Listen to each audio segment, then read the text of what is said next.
Perkenalkan, nama lengkap saya Nayan Cerwatapambi dengan NPM 2004040200035, Prodi Akuntansi, Fakultas Ekonomi Bisnis, kelas Pendidikan Kewarganegaraan, yang diampu oleh Bapak Ludvikus Borman Swadu SPD MPD. Nah, hari ini saya akan mereview tentang wawasan Nusantara. Tentunya kita sudah tahu apa arti dari wawasan Nusantara atau apa maksud dari wawasan Nusantara.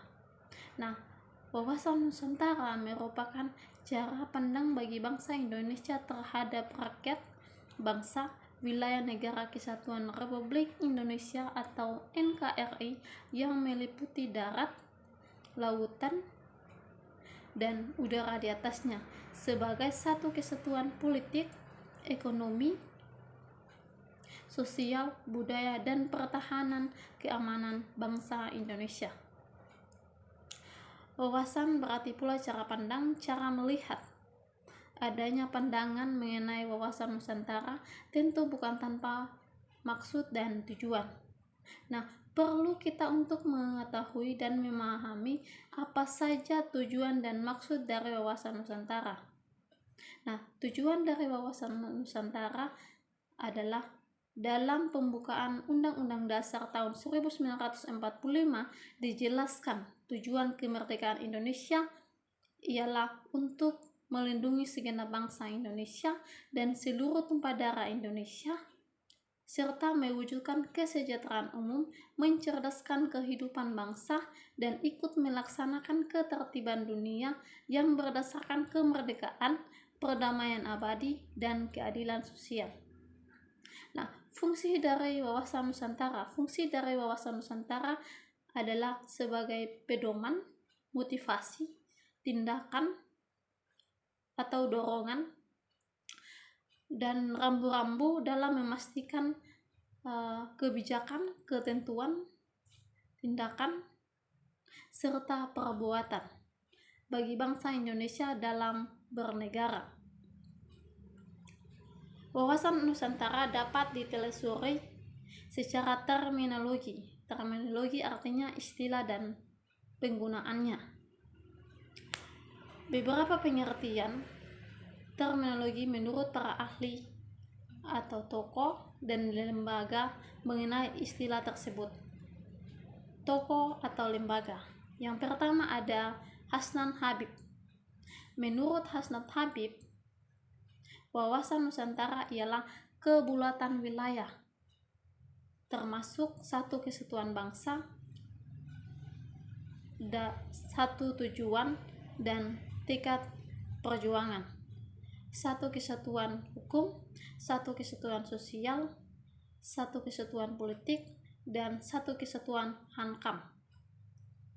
Terus yang kedua ada Wan Usmar.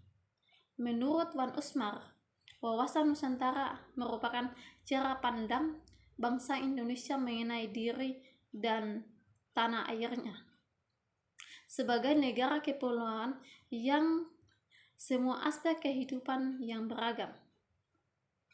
Yang ketiga, Majelis Permusyawaratan Rakyat pada tahun 1998. Wawasan Nusantara merupakan cara pandang dan sikap Indonesia mengenai diri dan lingkungannya yang mengutamakan persatuan, kesatuan bangsa dan serta kesatuan wilayah. Terus yang keempat ada Lembaga Ketahanan Nasional.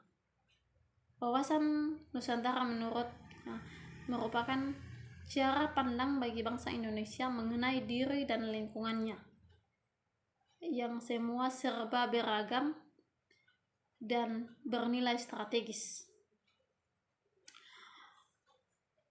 Indonesia memiliki satu kesatuan yang unik.